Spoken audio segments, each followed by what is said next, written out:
Hoje nós vamos comentar essa notícia aqui do TRT, que é o Tribunal Regional do Trabalho de Goiás, sobre os PJs e os CLTs. Antes de ler a notícia, deixa eu voltar e dar para você um breve contexto. Esse tema, que é um tema relevante, que é um tema atual aqui no Brasil, ele está no STF. Tem um julgamento que vai acontecer no STF que ele vai ser um divisor de águas. Por quê? Existe hoje um movimento no Brasil no qual muitos trabalhadores eles querem trabalhar como PJ. Isso começou principalmente com Uber, com iFood e foi se estendendo para vários outros ramos de negócio. Então, a pessoa ela presta um serviço, recebe pela hora ou pelo dia que ela trabalhou, ou por tarefa ou por entrega ao resultado, não tem férias, 13º, FGTS e mesmo assim ela quer isso. Ela se dispõe a trabalhar nesse modelo sem direitos. Porque na prática, vamos ser sinceros, o que acontece? Essa pessoa ganha mais dinheiro do que se ela recebesse direitos, porque ela tem mais liberdade para trabalhar e ganhar por serviço feito. Então quem trabalha mais recebe mais mesmo sem os direitos, enquanto que aqueles, e eu não estou generalizando, tá gente? Eu estou falando de um perfil de trabalhador, por favor, não entenda que o que eu estou falando aqui é para todos os trabalhadores ou todas as empresas. A CLT continua existindo,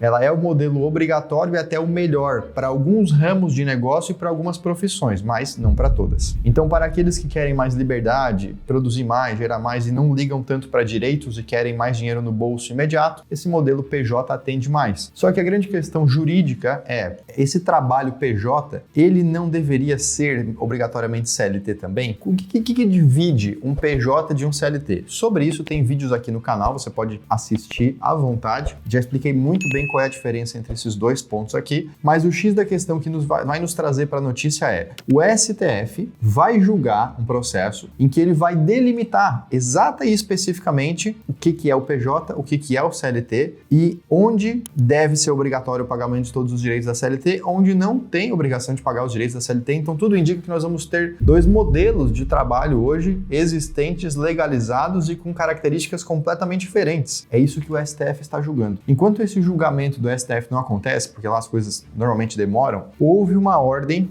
do ministro Gilmar Mendes do STF dizendo: Justiça do Trabalho, o que inclui o TRT de Goiás, você não pode julgar o tema envolvendo PJ versus CLT até que eu no STF tome a decisão final dizendo quais são as regras que funcionam para esse tipo de situação. Foi uma ordem de suspensão geral de todos os processos no Brasil envolvendo essa discussão PJ e CLT. Isso coloca uma trava grande na Justiça do Trabalho, do TRT de Goiás, de qualquer outro estado do Brasil, inclusive do próprio TST, que é o Tribunal Superior do Trabalho. Imagina só você ser uma justiça que você julgava esse tema e você não pode mais julgar, você tem que suspender o processo até a decisão do STF. Então isso tem um efeito muito grande. E a Justiça do Trabalho, ela é conhecida por ser uma justiça mais proativa em favor do trabalhador historicamente. De novo, eu não estou aqui dizendo que todos os juízes são assim, todos os tribunais, eu estou dizendo que a Justiça do Trabalho como um todo tem essa fama histórica de agir mais em prol dos trabalhadores, até porque a própria lei trabalhista carrega um princípio que chama, na dúvida, em prol ou em benefício do trabalhador. Então é assim que funciona a regra do jogo na lógica geral, não generalizando mais uma vez, por favor. Muito bem.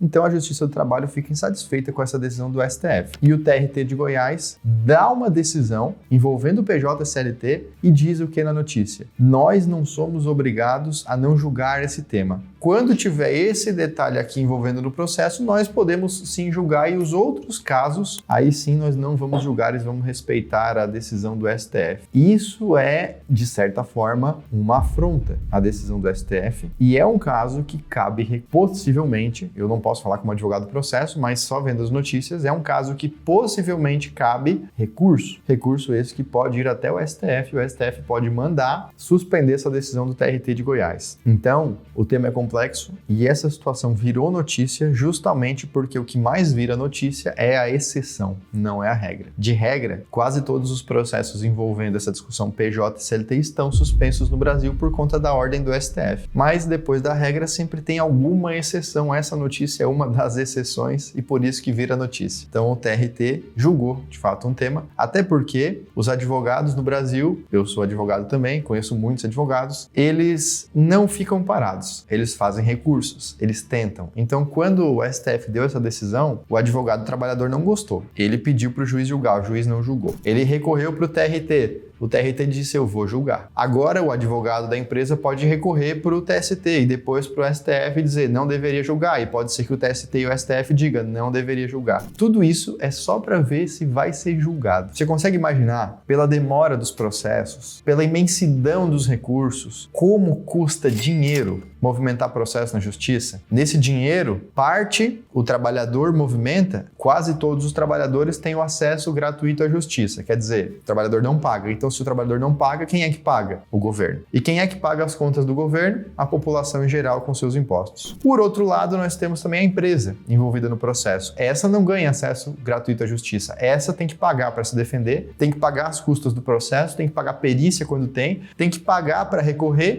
Então, para a empresa, um processo trabalhista que movimenta por anos custa muito dinheiro. Dinheiro que muitas vezes não volta mesmo quando ela é absolvida. Agora, para o trabalhador não custa nada, quem paga é o governo. Eu faço a provocação porque eu gosto de levar para o empresário, que é o público que mais assiste esse canal, a consciência sobre o custo de atuação, o custo da escolha, comparado à escolha de outro caminho que não tem custo. A escolha de um preventivo bem feito, a escolha de contratos bem estruturados, a escolha de estratégias que minimizam o risco de processo trabalhista e, consequentemente, desse gasto, ainda que seja um gasto para no final de tudo ser absolvido. Portanto, sempre oriento e falo mais uma vez, procure uma assessoria jurídica preventiva, especializada, construa as melhores estratégias fora da justiça, porque é ali que você realmente tem vantagens a custo baixo, tá bom? Se ficou com dúvidas, bota nos comentários. Por favor, não se esqueça de clicar no botão de gostei, se inscreve no canal, compartilha esse vídeo com quem você acha que faça sentido assistir esse vídeo. A gente se vê nesse mesmo canal por aqui nos próximos vídeos. Até lá. Tchau!